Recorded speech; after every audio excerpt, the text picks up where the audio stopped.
Nikki, so what do you do when you want to create new art and move forward with your creative business, but life gets in the way? How do you get past the roadblocks? Oh man, this is such a good topic for us right now because we're both in a place where we have a lot of things going on that could easily derail us from our creative journey. Ain't that the truth? Hi, this is Laura Lee Griffin. And this is Nikki May with the Startist Society, inspiring you to stop getting in your own way and start building an art biz and life that you love. We are artists who believe strongly in the power of community, accountability, following your intuition, taking small, actionable steps, and breaking down the barriers of fear and procrastination that keep you stuck. Follow along with us on our creative business journey as we encourage you on yours. All right, Laura, we both have had our fair share of challenges over the last year, haven't we? Mm-hmm. Let's hear what's been going on with you. Okay, so I had taken a year off during COVID and then started a new full-time job in the finance world while continuing the podcast, creating my second Skillshare class, and all the things. My mother was in the hospital 4 times. One of my very best friends passed away unexpectedly a little over a month ago. And I'm currently in the process of purchasing a new home out of state with my own walls and selling the condo that I've lived in for the last 21 years. Geez, Laura, is that all? I'm traveling back and forth constantly between cities and juggling all the balls. There's no way around it. Change is hard for me. And when I hit overwhelm in my personal and professional life, combined with waves of grief and anxiety, everything else suffers. I have zero creativity and no desire to pick up a paintbrush, pen, or pretty much anything else. I kind of just want to curl up in the fetal position in my bed for a month and just wish it all away. Now, Nikki, I know you've had a lot going on in your personal world too, though I think you handle change a little bit better than I do. Yeah, I've had a ton of big changes in the last year too, but mine have all been prompted by things that I want to do. Mm-hmm. And unlike a lot of people, I love change. But even when the changes are ones that you really want, the upheaval can be stressful. And I've had some challenging things come up, making some of these changes more difficult than anticipated. Yeah. So, as you know, if you're a regular listener, I'm moving into a converted school bus, which is something that I'm so excited about. But there have been quite a few challenges along the path. I'm still in the process of selling my house, which, although I had a contract before it was even officially on the market, has dragged out for more than 6 months, causing delays in everything that relied on that. Yeah.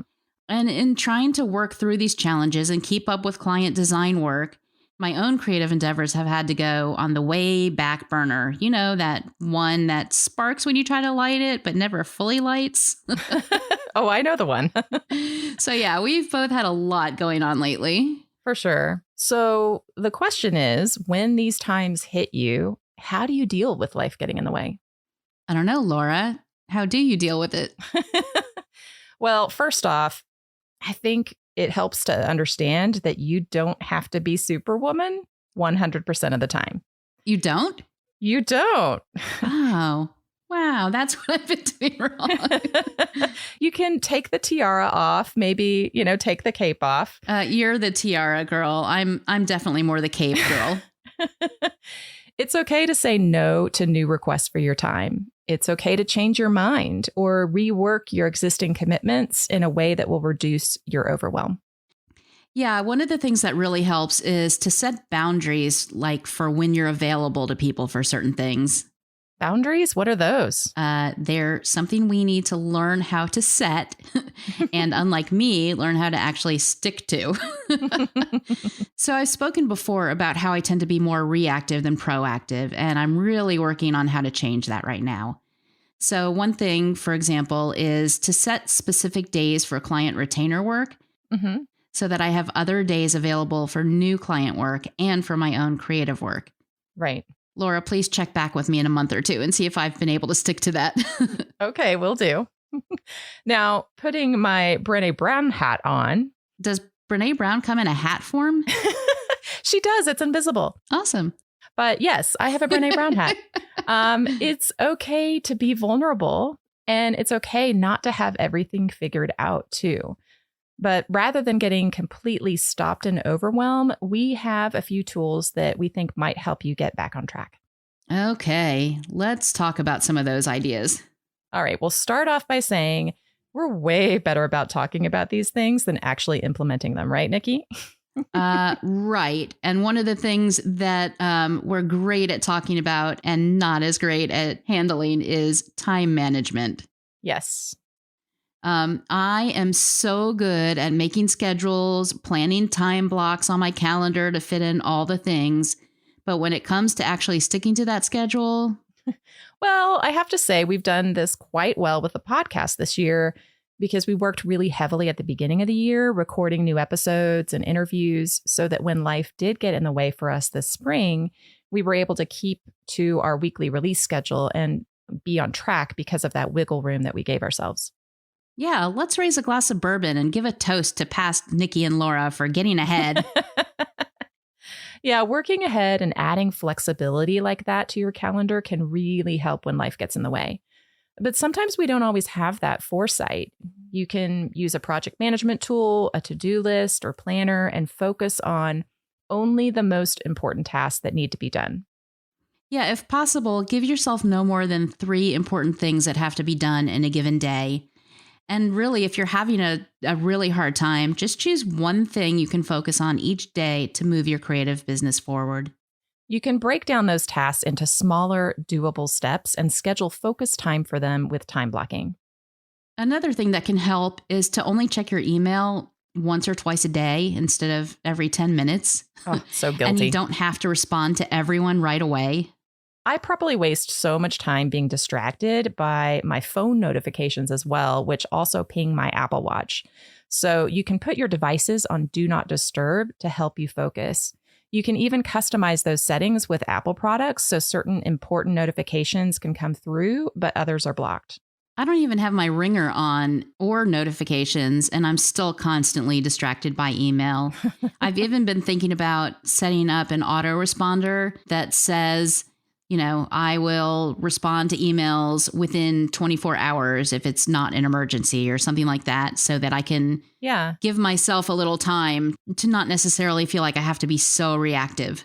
Yeah, I think that's a great idea. That's another thing you can check up on me and see if I've done. Yeah, you can definitely batch tasks together too, so they take less time. For example, you can schedule social media posts once a week using a tool like later.com. Now, recently, I scheduled a 30-minute photo shoot for myself where I took staged photos of my latest watercolor sketchbook.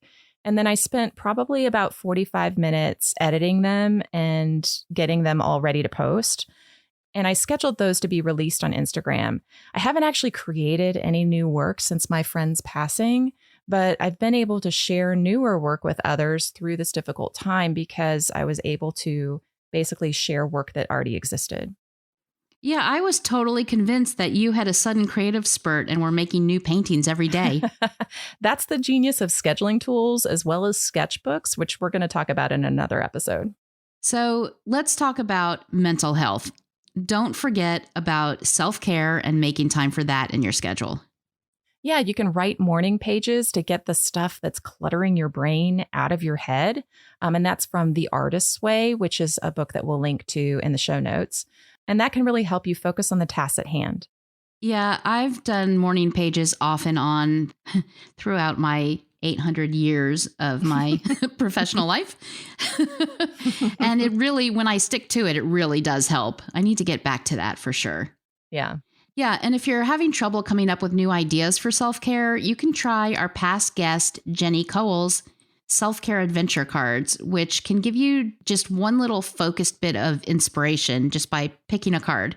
Yeah, I love that. And Nikki, you generously gave me a deck of those. And I've really enjoyed flipping through those and just, selecting one card that says, okay, this is what I can do today. It does give you some great ideas when you're out of them. Yeah, definitely. I'm glad you're enjoying it. Also, if you lack inspiration, know that it's okay not to have any good ideas. The creative process goes through ups and downs. There are going to be times where you don't think you'll ever have another creative idea or make another good piece of art. And that's okay. This too shall pass. And as I gushed over in our episode about mindset books, take Amanda Palmer's advice and ask for help when you need it. Yeah, that definitely helps when life gets in the way, is being willing and able to ask for help. For sure. Speaking of the art of asking, connection is so important. So stay in communication with your friends and your family that support you when life gets in the way. And don't forget your four-legged friends and family. They're always great for a snuggle when you need it. I seriously have no idea how I would have survived this pandemic without Gus. You wouldn't have. I wouldn't have. And don't forget to carve out time, even if it's really small pockets, to do something just for you. Spend some time in nature, even if it's a 5-minute walk. You'll be amazed at how things can sort themselves out after a brief commune with nature, especially when life gets in the way and you don't think that you have the time. You have 5 minutes. You can carve out 5 minutes to just walk around the block. Yeah, along these lines, since moving out of my house with a fenced yard, I've actually had to walk my dog on a leash, which has forced me to take breaks and get outside, which is something that I never used to do. And it's been really great to clear my mind and help me get some perspective. Perspective is huge. And Rocket says, thank you, Mom, for walking me finally. He really does.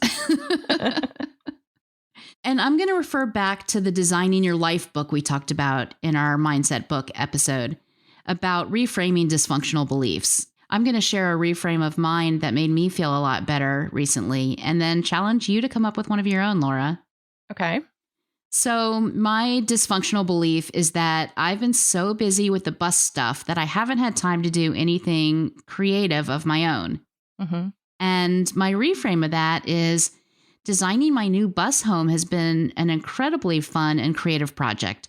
I designed every inch of the layout, the materials, functionality, colors, fixtures, all the things in the space that I'm going to be living in. And I learned how much fun it is and have done some really creative problem solving. And I'm designing the life that I want to live in that bus. Absolutely. That is a hugely creative endeavor. So you have to give yourself kudos for that. I will pat myself on the back. You think that life has gotten in the way and you're not doing anything creative, but no, you absolutely have been doing creative things. Yes, definitely. So now putting you on the spot, Laura, do you have a dysfunctional belief and a reframe? Oh, I have many dysfunctional beliefs, but I have to choose one. Let's limit it to one or two. Okay. So I think one of mine is I don't have the time or energy, like with life being in the way right now. I don't have the time or energy to create new art, to build my portfolio, to film new classes. So I'm just never going to become the artist and entrepreneur that I could be. Okay. That is dysfunctional. So how are you going to reframe that? Well, I reframe that as right now I do have pockets of time in the evenings. And it's amazing how much time you have if you don't turn on your TV. Ooh. I might have a small problem with wanting to binge watch Outlander. And in the future, I'm actually creating a new physical space for myself in a place with my own walls where I'll be able to create freely all the time, not just visual art and filming classes, but I'll also be able to record my music again soon too, which actually generates a ton of creative energy for me when I'm doing those things. They kind of build on each other. So I already know that the problem is solved. I just have to take small steps along the way. And that's the perfect sentiment to end this episode on. Just take small steps that you can fit in even when life gets challenging, and you will head in the right direction. Now it's your turn. Share with us in the Facebook group, what do you do when life gets in your way? And to read today's Startist Society show notes, go to startistsociety.com/intheway. If you've enjoyed today's episode, we'd love for you to leave us a 5-star rating and review and share it with a friend. Sharing helps us reach more Startists like you and keeps us inspired to create new episodes. Thanks for listening, and we'll see you next week.